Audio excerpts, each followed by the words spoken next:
गरिमा बेटा, आज वो गुलाबी वाला सलवार कुर्ता पहनना, उसमें तुम बहुत अच्छी लगती हो। देखना लड़के वालों को जरूर पसंद आ जाओगी।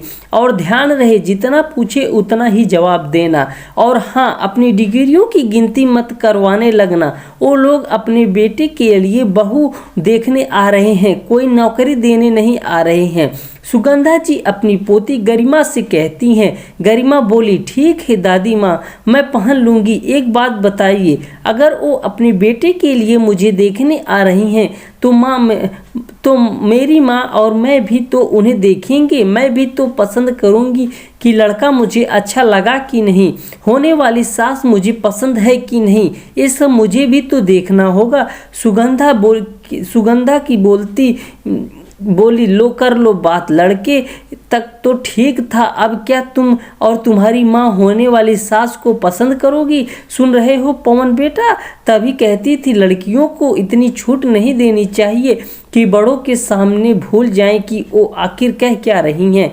गरिमा बोली, दादी ये तो सरासर नाइंसाफ़ी है। लड़का अगर लड़की को देखने और कुछ कहे तो ठीक है, और लड़की अगर शादी के पहले अपने मन की बात कहे तो बीच में शर्म कहाँ से आ जाती है? अरे रहना मुझे उन लोगों के साथ है तो मुझे भी तो आखिर उन्हें परखने का अधिकार होना चाहिए। पापा आप ही बताओ, मैं क्या गलत कह रही हूँ? वहीं बैठी गरिमा की मां नीलिमा धीरे से गरिमा का हाथ दबाते हुए बोली, बस भी करो, जब वो लोग आ जाएं तो देख लेना, अभी से बवाल मचाने की क्या ज़रूरत है?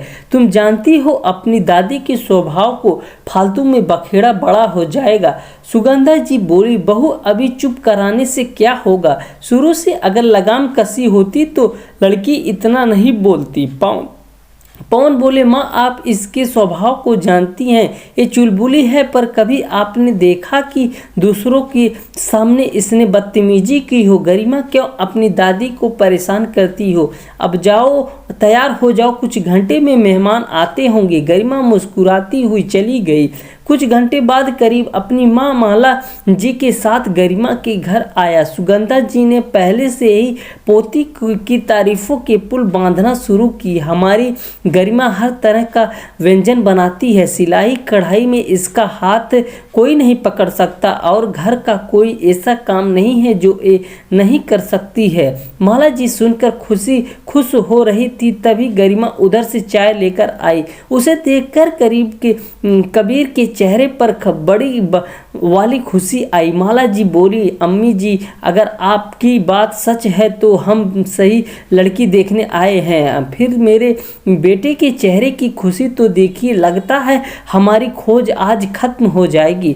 पवन बोले, मेरी बेटी बहुत मेधावी है, अगर आप कोई सवाल पूछना चाहते हैं तो पूछ सकते हैं। माला जी ने छोटे मोटे सवाल पूछे। गरिमा ने ढंग से उनका जवाब दिया, फिर मुस्कुराकर बोली, आंटी जी मैं आपसे झूठ नहीं कहूँगी, मेरी दादी ने मेरी कुछ ज़्यादा ही तारीफ कर दी है। मैं सिलाई कढ़ाई नहीं जानती, हाँ खाने लायक खाना बना लेती हूँ, परंतु डस्टिंग नहीं करती क्योंकि मुझे डस्ट से एलर्जी है। सुगंधा जी धीरे से नीलिमा से बोली, बहू क्या तुमने गरिमा को समझाया नहीं था? ये एलर्जी वाली बात बोलने की क्या ज़रूरत थी? कहीं लड़के वाले फालतू में छोटी सी बात को लेकर मना कर दें। तुम दोनों माँ बेटी मेरी एक नहीं सुनती हो। माला जी बोली, अगर लड़का लड़की से अकेले में कुछ बात करना चाहे तो आपको एतराज तो नहीं है? पवन जी बोले, नहीं नहीं, एतराज कैसा, जब जीवन इन्हें साथ बिताना है तो एक दूसरे को जानने में क्या हर्ज है। जाओ बेटा, इतना कहते हैं। गरिमा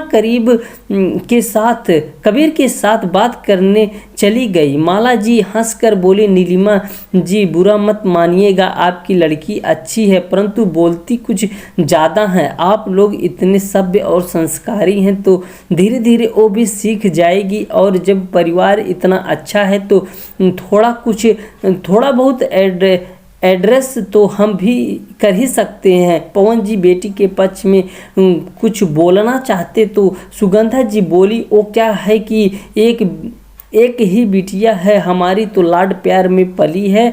अब आपके घर जाएगी तो आपके संस्कारों में ढल जाएगी, आप इस बात की चिंता ना करें।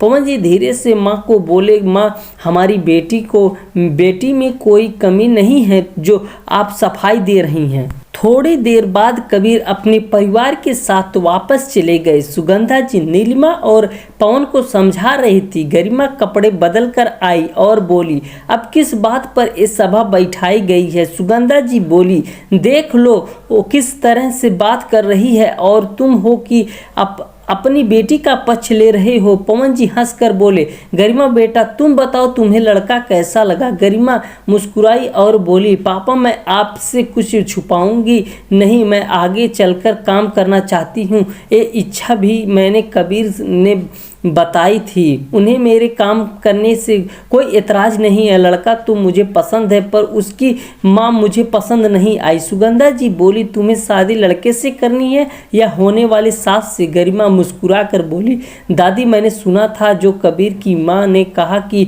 हमारे घर के संस्कारों के साथ वो हमारे साथ एडजस्ट करेगी तो ठीक है, लड़का अच्छा है, मैं भी उसकी माँ के साथ एडजस्ट कर लूँगी। पर एडजस्टमेंट का मतलब ये नहीं कि मैं अपनी आज़ादी की डोर उनके हाथ में दे दूंगी।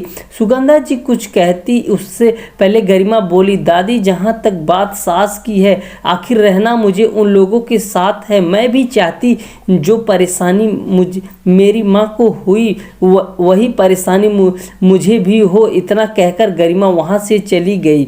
गंधा जी हैरानी से गरिमा की तरफ देखी, फिर गुस्से भरी नज़रों से नीलिमा की ओर देखी। नीलिमा बोली, मम्मी जी वो ज़माना बीत गया जब हमारे माँ बाप कहते थे कि अब जो है तुम्हारे ससुराल वाले ही हैं। मैं अपनी बेटी को ये कहती हूँ कि सदा हम तुम्हारे साथ हैं। क्या आप ये नहीं चाहती कि आपकी पोती घर में जाए, वहाँ सबके साथ उसके संबंध अच्छे हों? क्योंकि मनमुटाव में रख कर किसी भी रिश्ते को आगे नहीं बढ़ाया जा सकता। पवन सुगंधा जी से बोले, माँ आप ये सोचो, जब भी नीलिमा को कुछ तकलीफ होती थी आखिर क्यों आपसे नहीं कह पाती थी? क्योंकि आप दोनों के संबंध कभी माँ बेटी जैसे हुए ही नहीं। मैं ये चाहती हूँ कि यहाँ एक माँ का आंचल छूटे तो ससुराल में उसे दूसरी माँ का स्नेह मिले, तो क्या एक गलत है? अगले दिन जब नीलिमा सुगंधा जी को चाय देने गई, सुगंधा जी बोली, बहू एक पल मेरे पास बैठो, मुझे कल की बात ने सोने नहीं दिया। अंदर ही अंदर मैं खुद से सवाल करती रही कि आखिर मैं तुम्हारे माँ क्यों नहीं बन पाई। मुझे माफ़ कर दो, मैं सास तो बन गई पर तुम्हारी माँ नहीं बन पाई। सही कहा पवन, हमारी गरिमा को ससुराल में भी माँ का प्यार मिले, ऐसा ही परिवार मिलना चाहिए। तभी हंसते हुई गरिमा आई और बोली, दादी आप भरोसा रखिए। क्या हुआ अगर लड़का पसंद है और उसकी माँ नहीं? मैं अपनी सास को अपनी माँ बना लूँगी और आपको कभी शिकायत नहीं मिलने दूंगी। पहली बार सुगंधा जी ने बहू को पोती दोनों को एक साथ गले से लगा लिया तो सभी मन के गले शिकवे दूर हो गए। करीब एक हफ्ते बाद के कबीर के घर से फ़ोन आया कि उन्हें गरिमा बहुत पसंद है। फिर शादी की तारीख तय हुई और समय रहते ही दोनों गठबंधन हुए। गरिमा ने अपने विचारों का जादू ससुराल में भी चलाया और अब लड़के के साथ सास भी उसे पसंद आने लगी। अंत भला तो सब भला। मित्रों, जब एक लड़की की शादी होती है तो सिर्फ लड़के के साथ नहीं बल्कि पूरे परिवार के साथ संबंध अच्छे बनाने पड़ते हैं, क्योंकि किसी एक मनमुटाव हो तो दूसरों की खुशियों को भी हम मना नहीं पाते हैं। ये बहुत ज़रूरी है कि लड़के के साथ लड़के की माँ के ख्याल भी होने वाली बहू से मिलने चाहिए। आप क्या कहते हैं?